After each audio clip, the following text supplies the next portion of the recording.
So welcome everyone to CIC webinar on new in era of information security.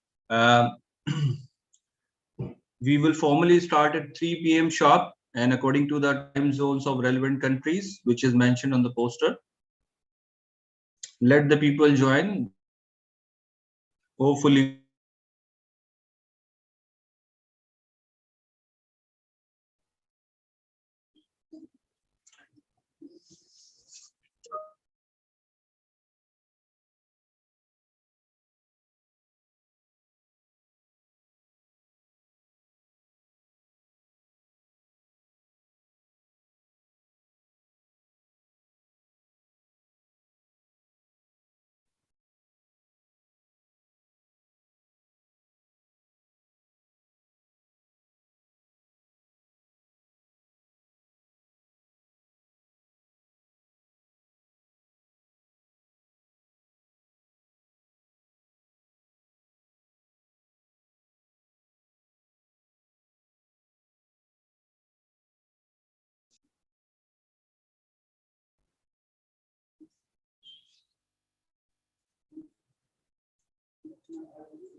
Okay, so almost the people have joined the YouTube to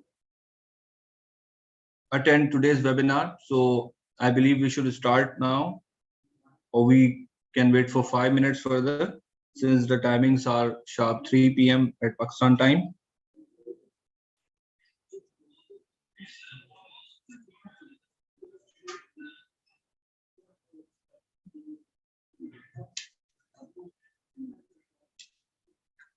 Let's wait for a couple of minutes more. Okay.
Yes, Mr. Atif, I'm reading your comment.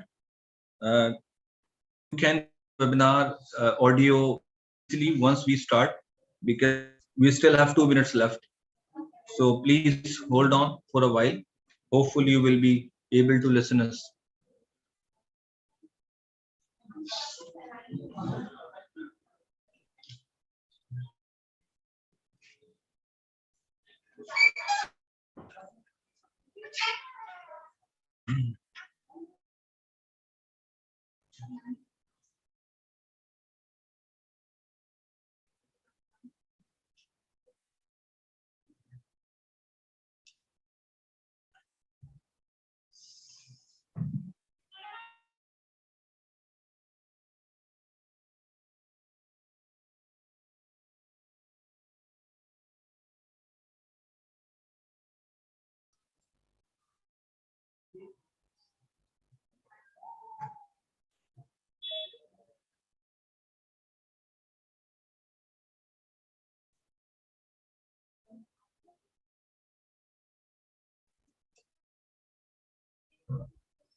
Okay, so let's start.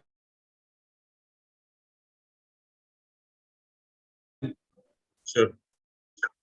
Okay, so welcome you once again, all of you who are listening to us right now. On behalf of CIC, this is Amar Mirza. Welcome on new era information security. Definitely is the most talked about. You can say the thing nowadays. What we should know at least, even non as a non IT background professional, what is information security and what are the contribution as a non security professional we can do. And even for security professionals, we can understand the fundamentals, the challenges, the threats we are facing right now in the era of digitalization, because people are going, industries are going on digitalization. Everyone is going online, e-commerce, etc. We have two panelists along with us as well, the experts who will definitely they give their best to make the things to understand easily. So let me start with the company introduction. Who is CIC? CIC means Crashita International Consultant. Crashita means growth, and we are available internationally. CIC is a one-window solution for all your formal training, consultancy, ISO audits, and certification needs. We are a US-based company, multinational company. Our offices are available in Texas, US, Dubai, UAE, and in Pakistan, Karachi. Okay, let's start with the brief introduction of myself. I am the moderator today. I will be moderating both participants in this webinar. Myself, Mr. Ahmad Mirza, Head of Training and Advisory Services at Crashita International Consultants.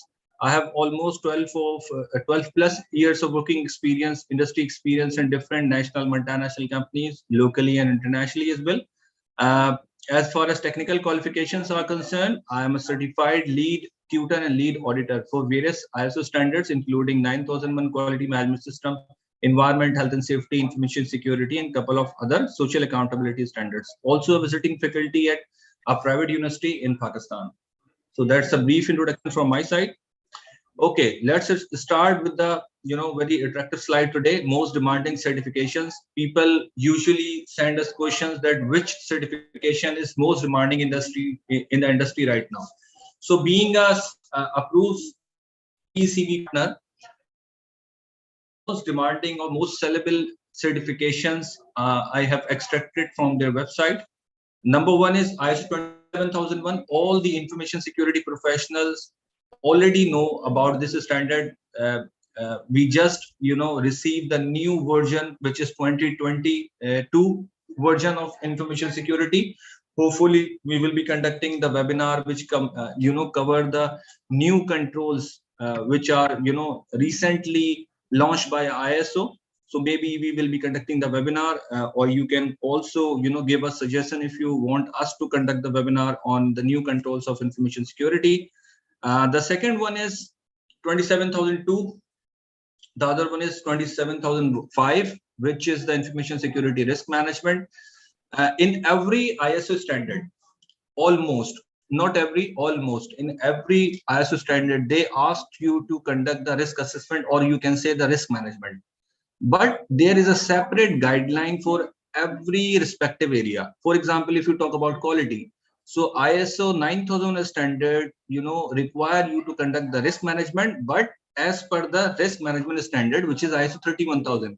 Similarly, for information security, there is a separate guidelines, there are separate standards for conducting the risk management when you are implementing information security or any other standard related to information security. So this is the guidelines. These are very unique guidelines, very helpful. If you are facing any issue related to the risk management or information security, you must go through with this certification. So you will become a, very expert on the risk management related to information. The other one is related to cybersecurity, which is 27032, and the last one is network security. The couple of other certifications offered by PECB, which are very well known, and which is cloud security and penetration testing. We also call it pen testing as well. And this is, required by many standard, including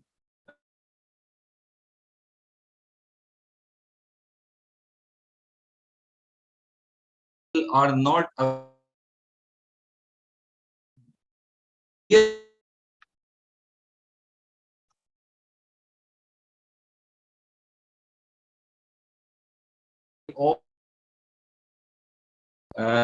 quantity. Okay. Now the question go for certification. For example, if I am not security professional, I am not graduated in information security, then where should I start? What is the first step? Now take the last step at the. So who are non-security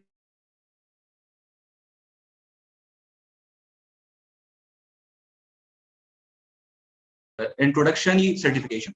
PCB offers 4 levels for each certification. The first one is introductory. The second one is foundation. The third one is lead implementer or lead manager.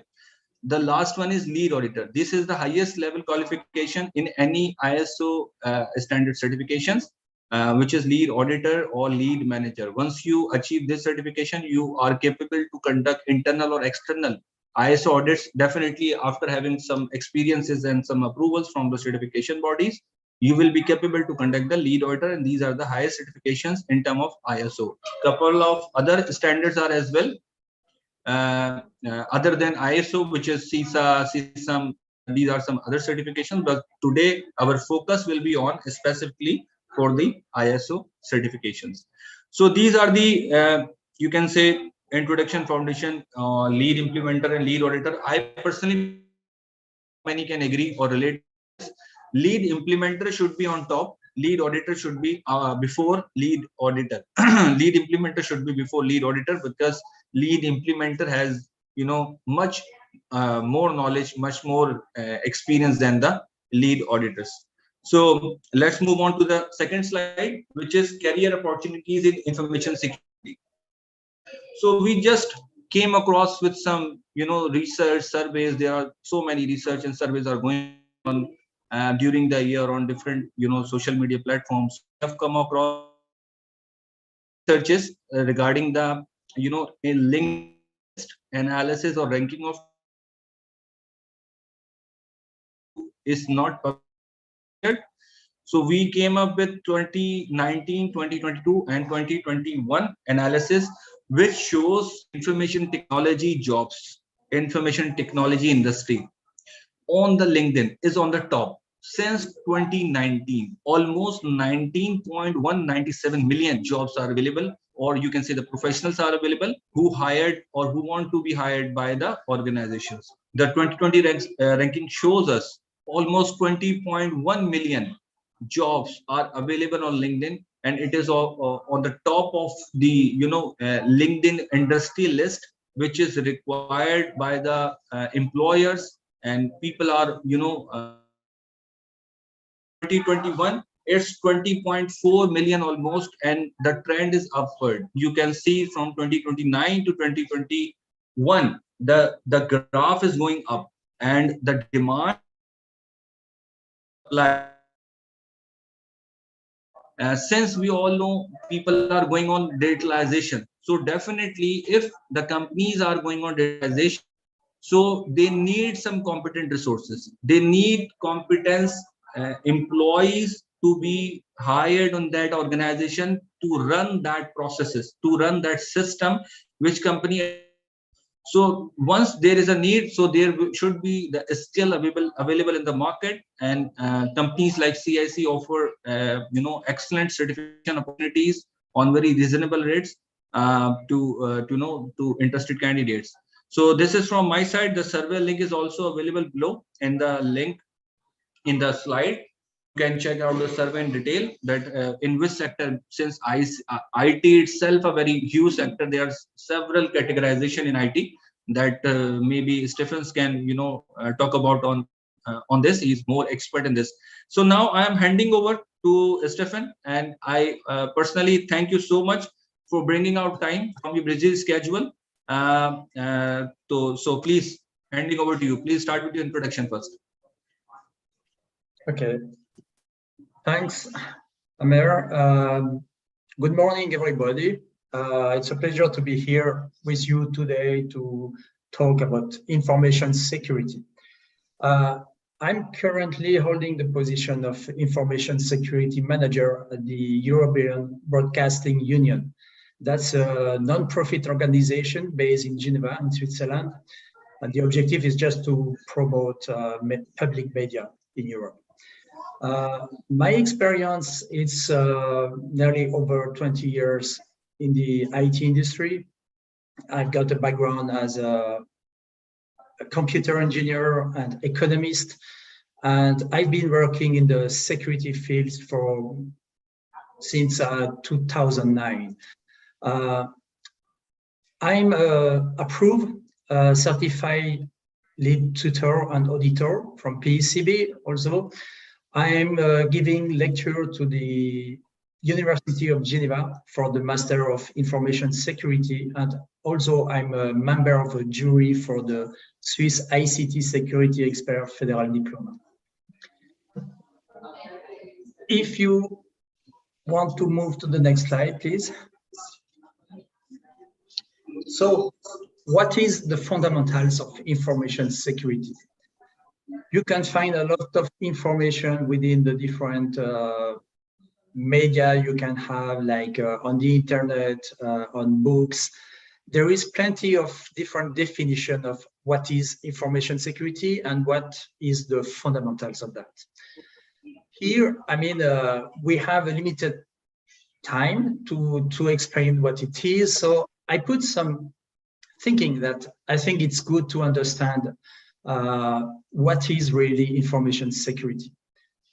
First, information security is there to enable business strategy and to achieve business goals.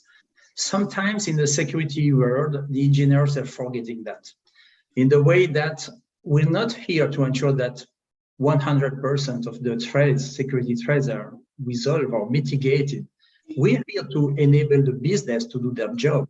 We are supporting, and that's really important, because I've seen many times business coming to us to explain what they're trying to do, and business often doesn't have the security mindset. So they're explaining in their words what they would like to reach, and sometimes they don't think about us, about security. So they put in place something, and then I've seen so many times security engineers or experts coming and stating, no, it's impossible to do that. You have to stop it. So you're just asking the business to stop what they're doing, what brings the value to the company. In my opinion, what information security, as a manager, what I'm doing is I'm talking with the business, I'm talking with the engineers, and I'm trying to find an option how we can let the business do their job, but in a secure way. And that's maybe for me the most important part, because if you go to the business and you're seen as a blocking unit, they won't talk to you anymore. So the more you allow them to do the job, the more they will come to you, and they will be proactive with security. And the proactivity is maybe the key part of ensuring the security of an organization. Then, information security is a shared responsibility. I've seen so many times managers, business managers just stating, security, I don't care because that's the business of IT, or that's the business of the information security manager. But that's not true. I mean, we're working for an organization. We're working to achieve the goals of the organization. If the company is failing to reach their goals just because there is a security incident or issues, that's the responsibility for everyone. And as a shared responsibility, this means that the end users should understand that if he's providing credentials through phishing emails, the company will be impacted, and the security can do nothing about that. If the management is disclosing confidential information in a conference, security can do nothing about that. And also, it's not only about the organization, but all the stakeholders. This means that you have partners, you're working with suppliers, you have customers, and customers are expecting you to have security. They're using your system. If they're using it in the wrong way, it will have an impact on your organization.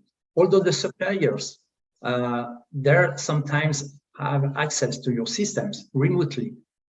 If they do wrong, you will be compromised. So it's really important to understand that it's a shared responsibility, and security is just there to bring the facts to the company, to the different stakeholders, and to ensure that they understand and they behave well. So, Stephen, sorry for the interruption. I just want to have a question here. Because it is very common, you really, emphasis on the right subject, that there is a misconception in the market that it is IT responsibility. Only IT is responsible for information security. So different companies do conduct different activities to make them realize that information security is everyone's responsibility. Some people, organization give some rewards who are, highlighting some risk in the organization, or many other. So what your company is doing currently for motivating employees to understand the responsibility is everyone's responsibility? So I think the first way to responsibilize the people is to responsibilize the management, because without management support, we are going nowhere. So first, I think there is a management to make them understand that they have a responsibility in security. They're accountable for what's going on inside the company, and they have to provide the necessary resources, fundings for the security, and they have to show the example. In some case, I remember in a company where we were asking people to wear visible the badge to enter inside the building, so we could spot if someone was not authorized because he didn't have the badge visible. But how can you ask the user to do that, the staff, if the top management is not wearing the badge? So it's difficult. So they have to do that. Then it's by awareness campaign, showing incidents you have, phishing attacks that you may have, and then making the people understood why it happens. And if they understand what they did wrong, next time they will do right. And it's not by blaming the people, but showing them how to do things. Very well explained. Thank you. Okay. Then people are the weakest link. If we check the latest security reports in the world, they show that more than 95% of data breaches originated due to user wrong configuration or wrong behavior. So it's really important that people understand how to behave. They need to understand also what is the threat, the risk regarding their behavior and the company. The more they understand that, the more they will be aware and they will react well. If you have an incident, the more quickly you react, the better it is, because the less impact you will have in your organization. Also, for the people, awareness, I mean, the best thing is having information through the staff, showing what's happening in the company, and also making phishing campaigns, not announcing that, but phishing campaigns so you can make them evaluate. Then is a response, information security is a response to unacceptable risks. Often I see security people telling, okay, we have done an audit, we have found many findings during the audit. You have to mitigate or remediate all of them. That's not true. It will depend on the management, the organization. Sometimes you have a really high risk, critical risk that needs to be mitigated. Sometimes you have a low risk and the company doesn't care because it's not so important. It's not on the critical system. So the information security should be based on a risk-based approach. This means that the more risk you have, the more security you're able to implement to protect your assets. And that's something really important. So when you need to respond to risk, you have different choices. You can reduce the risk by implementing a new security measures or process. You can just accept the risk because you can bear with that risk. You can remove the risk, like you say, okay, we have a really old system which is obsolete, not patched, not upgraded for so long time, connected to the internet. It's a very high risk. So we remove the computer and we are using a new one. You remove the risk. And the last way to do that is transfer the risk to a third party, to take insurance like the cyber security insurance you can have. And in this way, the other company will handle the risk for you. But don't forget that even if you transfer the risk, the management of your organization will remain accountable for all the risk of your company. And finally, information security is not only an IT problem. We talked before about, security is IT. No, it's an enterprise problem. And management should understand that business is responsible for the security of their service. And they should ensure that IT and security has done their work. In many companies, we see that the security manager is under IT manager. Normally, in modern companies, organizations, the security manager has hold the position as a CISO, and is at the board level. So the board has the ear. The CISO has the ear of the board. Then, if we look at the security principle, first, I think most important is the governance, risk, and compliance part. If you implement security, like you build a house, if you don't have a plan and you say, okay, I will build the first floor before the basement, you will fail. So you need to have a good plan to implement the security. What is the risk? What is first the context of the organization? Because each organization is different. Then what is the risk regarding your organization? Could be external, internal. And based on that, you define some plans. And the governance is everything you put in place, organization, responsibilities, policies, processes, to ensure that your security is managed. And it's what we call now the information security management system, which ISO 27001 is taking as mandatory. You have the risk. We talked already about the risk. It's important to understand the risk, to understand what is needed to do. And there is a compliance part, because you have the customer requirements. You need to comply with their requirements. Otherwise, they may complain to you or stop to buy your product.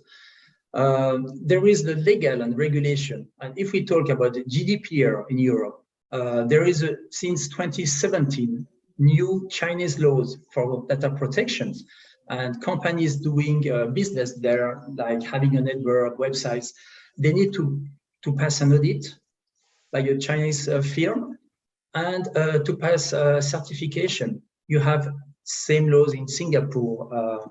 So it's really important to understand what is the risk of the organization and to put in place the right security. Also, it's a never-ending story. This means that you know when you started, but you don't know when you will end, because the environment of your company is changing all the time. This means that security is also changing.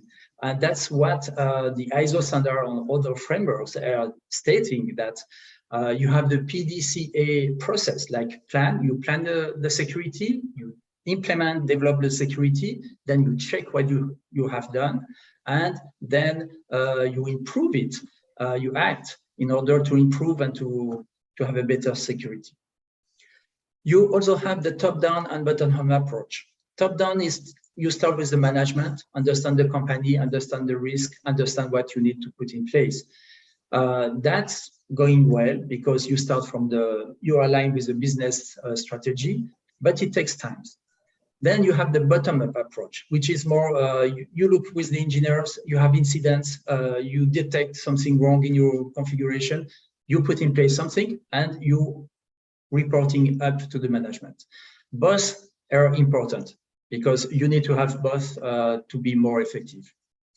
Also, one important thing, because we're moving to the cloud, we have virtualized environment, is the segmentation and segregation. Segmentation is not to put all your eggs in the same basket, because if the basket is broken, you don't have eggs anymore.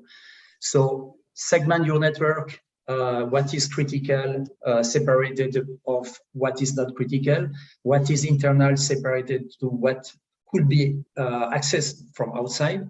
And segregation is regarding the access. Not everybody should have the same access. I mean, it's based on the least privilege approach. So you only provide what is needed. And here you have the creep of access. This means that people are moving around the company with different positions. At the end, they have access to everything. So it's important to review what you have done.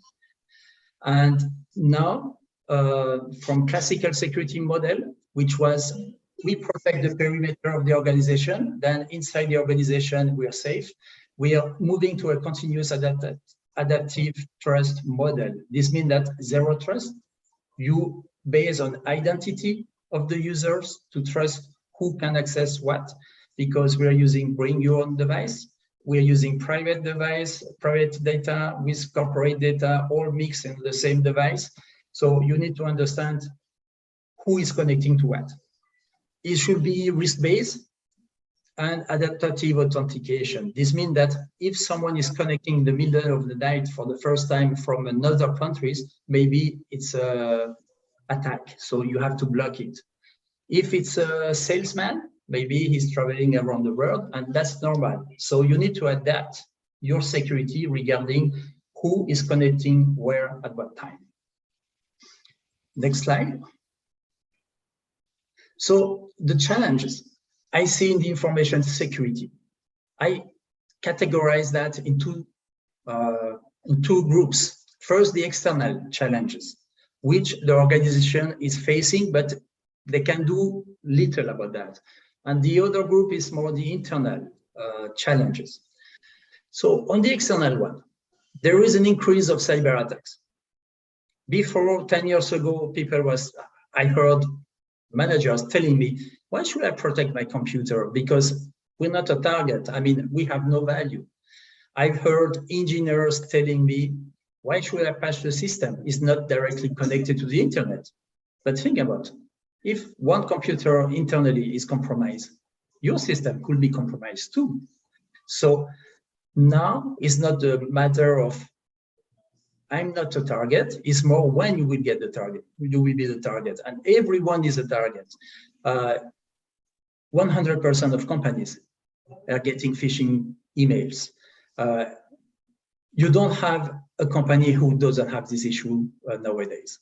So don't think that is for the others, think that how you can protect your organization. Then you have the enforcement of data protection laws. I told you about the China's law. There is the same in Russia, in Singapore, in Europe with the GDPR. In Switzerland, we have a new laws coming into force next year. In America, you have the California states with other states which are doing the same. So that's maybe something tricky, because in some companies, they're just focusing on what they're doing in their country, but they forget about the other countries. If I take the GDPR aspect, it's for systems who are processing European citizen data, personal data. If you're in America or you're in China or in Asia, you have to care about that, because if you're processing this personal data and you're doing business in Europe, if you're not doing it that well, you will get some fine. So it's important to understand. Also, one challenge I see is the lack of security experts. It's really hard to get the right and a good security expert nowadays. Everybody is looking at that. I see if you look for SOC analysts, people who are analyzing the events and incidents, it's a nightmare. I mean, everybody is starting a SOC company and looking for such expert. It's really hard. So companies are facing a shortage of that. And sometimes they won't be able to achieve their objectives due to that. And last one is the third-party security. We're thinking about our organization, what can we do? But often we forget about the third parties. TV5, which is a French TV, some years ago, they were hacked due to a third-party vulnerability. The access to the third-party systems, and from the systems, they could move laterally the attack to the TV5 company. It's happening all the times. The companies are doing often a good work regarding security, and now the hackers are trying to access through a third party because sometimes they are weaker. Internally, the challenge I see is most commonly the management support. Nowadays, we have in Europe, we have a kind of crisis period where we have a war in the east of Europe. We have some energy issues. They're announcing that they will cut maybe the power during the winter. There is some demonstration in the streets in some places. So when the company has less money or are frightened about the future, they will invest maybe less in security because they have to spare the money. And that's what I see often is we cut the projects, we're waiting, projects are on hold, and it's quite difficult. So security will be maybe the first unit where they will decrease their spending if there is a crisis in the company. The lack of staff awareness, even if we're talking more and more about phishing, about attacks, there is still some staff who don't understand anything and they're not aware. I see often people leaving their desktop with the computer on without locking their computer. They don't realize that, okay, we're in a safe environment, maybe in the organization, everybody knows each other, but if you have someone else external who is coming, he can access to the computer. So people should be aware about the risk. And I think what is important is they should behave at home as they should behave at work. Because now with the bring your own device and so, people are mixing private and corporate environments. So if they do wrong in one way, they will do wrong in the other way. The hybrid infrastructure is the next one I see, because we're not only on premise inside the organization, now we're moving to the cloud, to virtualized environments. There is a bring your own device. People have private smartphone, they're using it for corporate data, storing private data on corporate devices. It's a mess sometimes. And the company needs to understand what is using what and which data are where, because otherwise it's difficult to protect it. The lack of visibility, that's what I told just now, is difficulty to see what we have where. It's very difficult to have a complete inventory of assets. That's normally the basic the base of security. If you don't know what you have, you cannot protect it. And complete assets inventory means that everything that is put on inside the organization is recorded and monitored. Often company doesn't have that. They have incomplete one, not updated, and when something is changing on the assets, you don't have the feedback. So it's very difficult to make your job in security. And I don't talk about the data because normally you should understand where is your critical data so you can protect them. But people often don't record or even put inventory of data. So you need to find some discovery tools which do that for you, but that's not perfect. So that's one difficulty I see a challenge for information security. The same for users. Who is behind an account? Sometimes people are sharing the account with others. Sometimes you have generic accounts. On the best practice, you should not, but sometimes it's difficult to do differently, and you trust the end users, so you're not behind him, and you don't know how it's behaving. And when security is implemented, I see in some companies they put effort for security, but they didn't monitor what they have done. And the issue is, you implement something, and 1 year later, you see that it's not working anymore. Sometimes they were implementing backup of critical data. At the end, the backup were not done.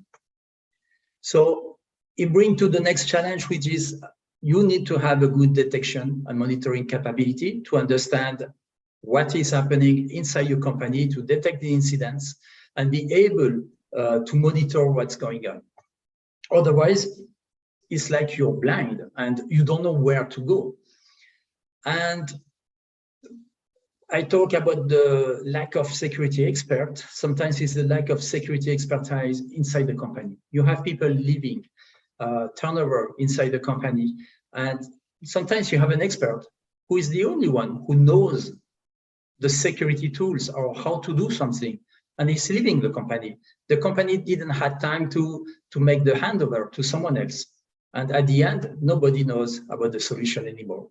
And I've seen that several times where, projects were stopped, security were stopped just because nobody could handle that. And for me, that's part of the major challenges that we can see in information security for the next years.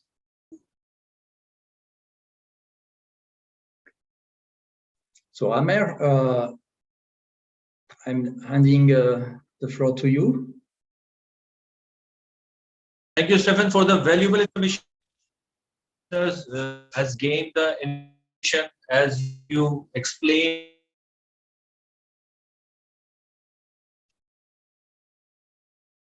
So thank you so much. We can some questions, and we are moving forward to Mr. Adil.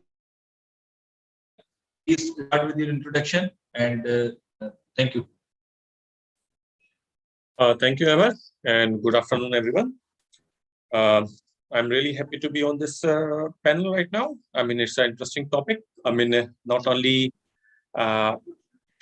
it's not only for information technology experts. Nowadays, as Stephen explained, that IT security affects everyone in the organization, whether it's a clerk working in a mailroom or it's the CEO of an organization.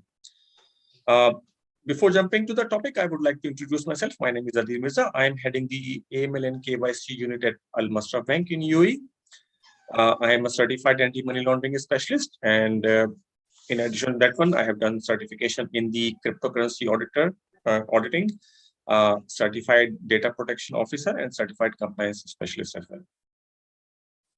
well. So just to save time, as this session is only remaining for another, I think, 10 minutes more. Already, so many things have been covered by Stephen and in very much detail. The pros and cons, the importance of information security. So I would say that growing concerns over consumer privacy and data security have led to a unstoppable storm of laws aimed at making organizations more accountable for how they manage and share the information they collect about people. So we can see some of the new measures take their lead from laws such as General Data Protection Regulation in Europe, and the California Consumer Privacy Act, CCP, in the USA. Similar regulations have been passed by other countries in GCC, in Asia, in Brazil as well, and they are mostly based on the GDPR regulations. Data privacy is getting momentum nowadays. I mean, because as you know, the data is the new oil. It's very valuable. I mean, if data is breached and your, company customer data has been, leaked to hackers, it is sold at a very good price at dark webs. So information security or data privacy is very important.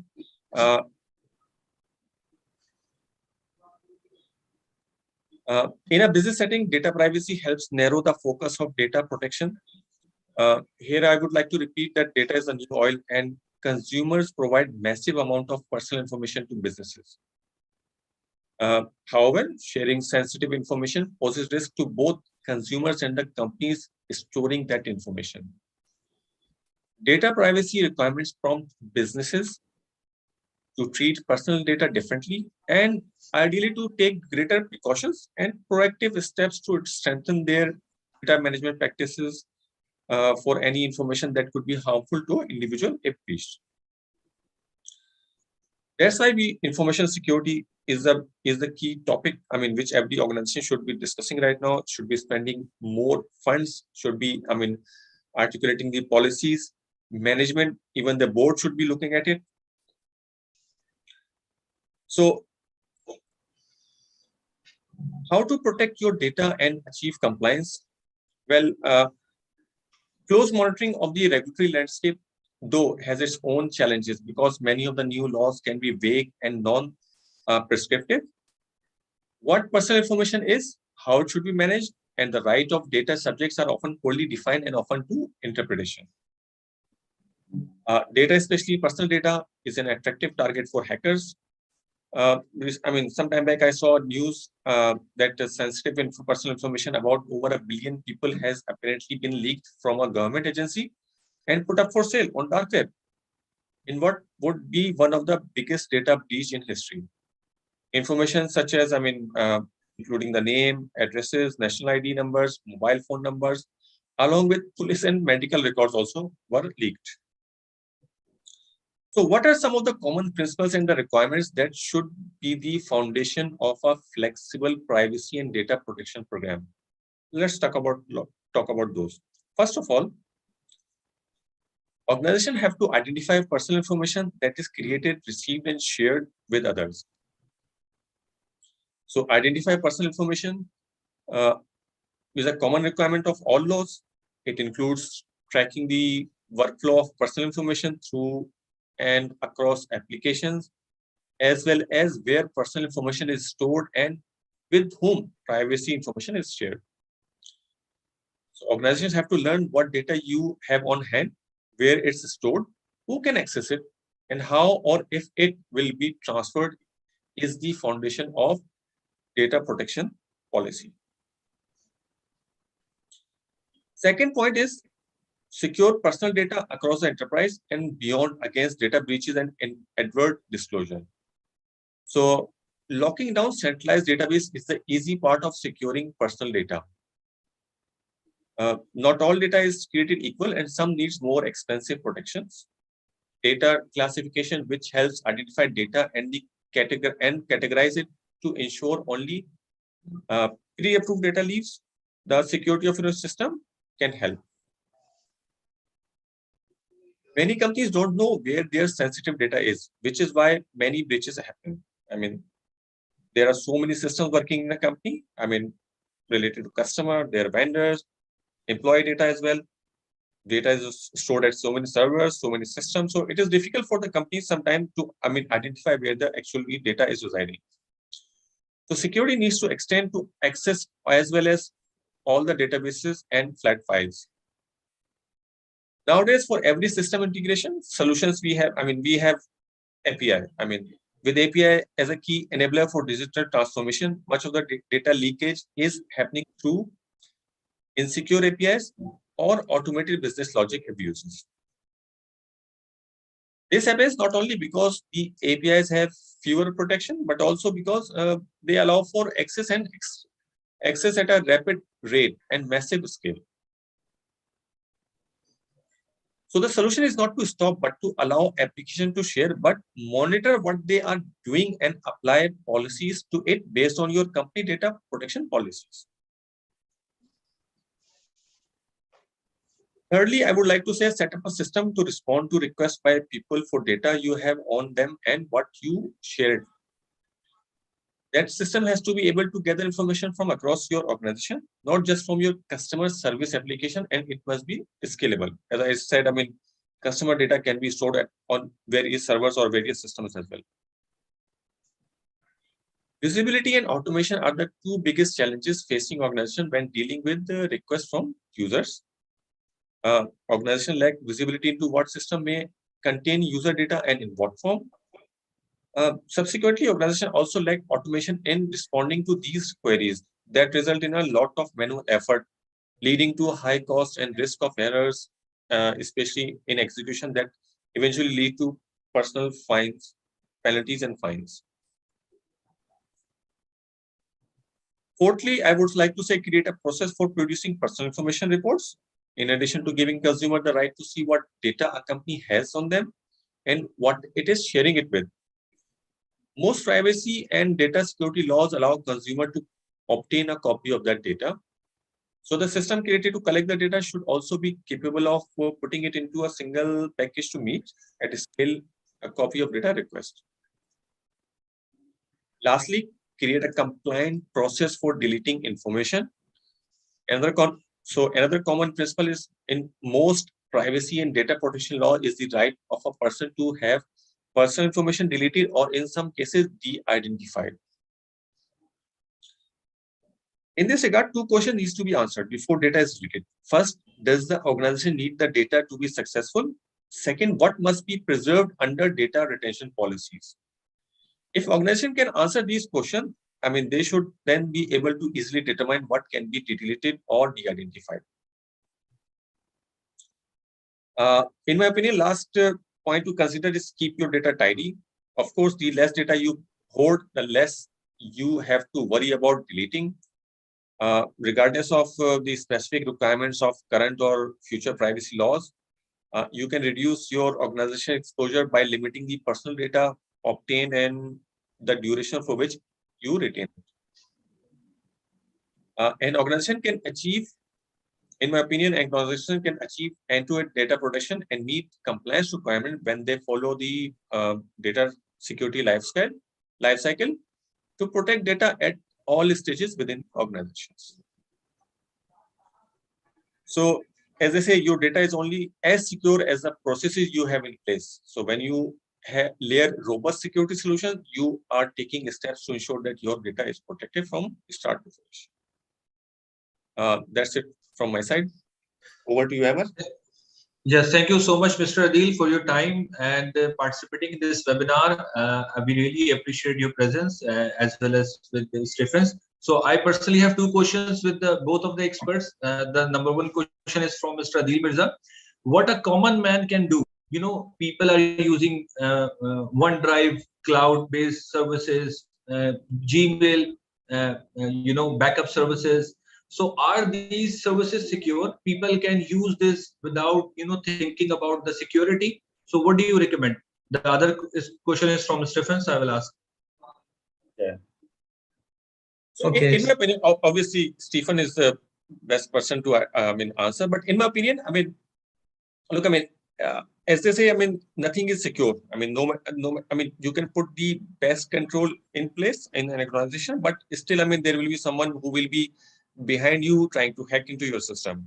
However, the solution is to be aware. To give more training to your staff. The strongest link is the weakest link is in your organization is the human. A clerk working in a mail room may accidentally open a link which is sent from outside the organization, not knowing what are the consequences. It can have virus. So obviously, if you have not provided training to your staff on regular basis, yes, it can lead to a very dangerous consequences as well. Financial loss and penalties and fine as well if your data is breached. So training is most important. And obviously, I mean, people have to be aware of the recent security steps taken by by your organization, the policies they have implemented, what controls they have implemented. So in my opinion, that is a solution. Thank you, Mr. Adil. So Stephens, if you'd like to add something in this. Yes, I would say that when you buy a service from Microsoft, Google, and so on, you have a default security implemented. This means that the minimum security is there, but it doesn't mean it comply with your requirements. There is always some settings that could be added from the company perspective. If you look at Office 365, there is many security solutions within Microsoft. So normally you should assess the security, current security, and understand maybe with the help of an external company, and then check what should be implemented according to your requirements. Thank you once again, both of the speakers. So I think we have crossed the time limit already, but wonderful, especially from my side. I really learned a lot from both of you. So let's plan another webinar soon. Once we receive the responses on this webinar in the form of feedback from the attendees. So thank you so much for your time and consideration. Goodbye. Thank you. Thank you, Stephen. Thank you so much. Have a nice day. Okay.